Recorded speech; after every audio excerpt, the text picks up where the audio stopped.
Claro, que non nos sacan aquí os tres miserias, Despois tenemos un calendario. O responsable de entrar no daría forma por aí de Porto, dos Porto.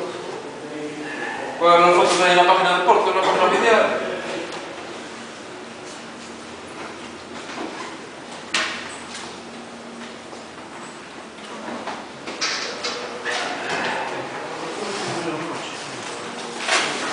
Mira que no, por acá, Hostia, pues nosotros, tío. De puta madre. ¿Vale? Sí.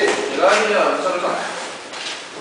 Yo más cosas las dejaría aquí, Bueno, le vamos aquí a preguntar al capitán del equipo con la táctica que vamos a utilizar en el primer partido. ¿Contra quién jugamos? Jugamos contra Marín. Entonces vamos a jugar un 4-4-2. Primero 4.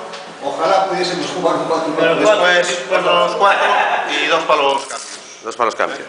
Y hay que meterla en la portería contraria. Venga. A ver quién sale de primero en el primer equipo. En el primer equipo va a salir Carlos atrás, en defensa con Marcos.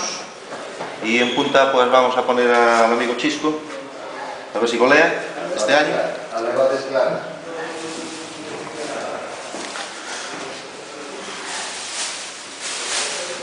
A la verdad es clara, que golea.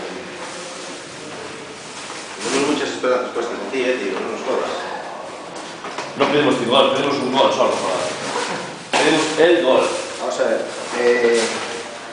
De último sabemos que vamos a quedar. Coño, como menos mínimo con gol, ¿no? Ahí, está el único decente. Bueno, esperamos un Me gol. gusta a mí nada de derrotismo, No, voy a poco. Esperamos un gol de Chisco luego, ¿no? Este año no es un equipo decente. Pero la gente no es parada.